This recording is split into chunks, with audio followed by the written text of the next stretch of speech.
बना रहे विपक्षी दलों का प्रतिनिधि मंडल राष्ट्रपति से मिलकर कुछ ऐसे लौटा।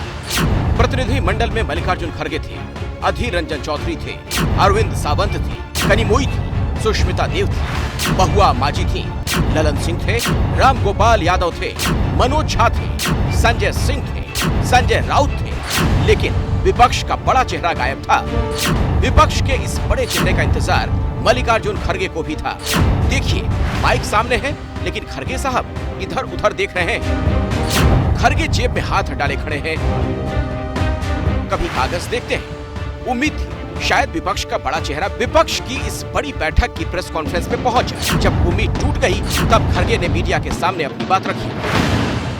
हमने मेमोरेंडम में उनको पेश किया और किस ढंग से अब तक वहां पर घटनाएं घट रही है, खासकर महिलाओं के ऊपर अत्याचार। ये जो आपका मेमोरेंडम है, मैं इसके बारे में सोचूंगी, ऐसा उन्होंने आश्वासन दिया। तो सवाल ये, प्रेस कॉन्फ्रेंस से पहले खड़गे किसका इंतजार कर रहे थे?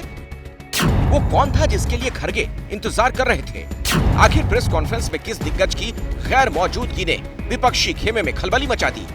इन सवालों का जवाब जानने के लिए समय को थोड़ा रिवर्स अंदाज में मोड़ना होगा। ये तस्वीर राष्ट्रपति से विपक्षी नेताओं की मुलाकात की है। इस मुलाकात के वक्त मल्लिकार्जुन खड़गे, शरद पवार, फारूक अब्दुल्ला, अरविंद सावंत, संजय सिंह जैसे तमाम दिग्गज राष्ट्रपति भवन में मौजूद थे। लेकिन चंद मिनट के बाद राष्ट्रपति भवन के बाहर की तस्वीर देखिए। इन दो तस्वीरों में एक ऐसा चेहरा मिसिंग है। वो चेहरा है शरद पवार का। राजनीतिक गलियारों में इन सवालों पर चर्चा है। चर्चा इसलिए भी है कि आज दिल्ली में दिखे पवार 24 घंटे पहले पुणे में थे। आज विपक्षी खेमे में दिखे पवार एक दिन पहले पवार पुणे में प्रधानमंत्री मोदी को सम्मानित कर रहे थे। अब सवाल ये कि आखिर राजनीतिक कार्यक्रम यानी विपक्ष की प्रेस कॉन्फ्रेंस से पवार क्यों दूर रहे? प्रधानमंत्री मोदी के साथ दिखने वाले पवार विपक्षी नेताओं से क्यों दूरी बना रहे हैं? क्या मणिपुर पर पवार विपक्ष से अलग लाइन लेने की तैयारी में है?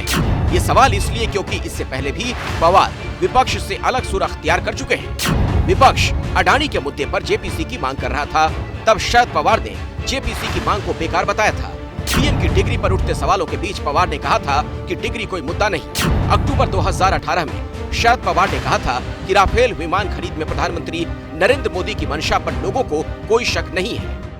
वहीं 2014 में महाराष्ट्र में एनसीपी ने बीजेपी सरकार को बाहर से समर्थन देने का ऐलान किया था। मार्च 2023 में एनसीपी के 7 विधायकों ने नागालैंड में बीजेपी गठबंधन को समर्थन देने की घोषणा की थी। ये सब कुछ शरद पवार की सहमति से हुआ था। इसीलिए आज विपक्षी खेमे में सवाल है कि आखिर शरद पवार की पहेली क्या है?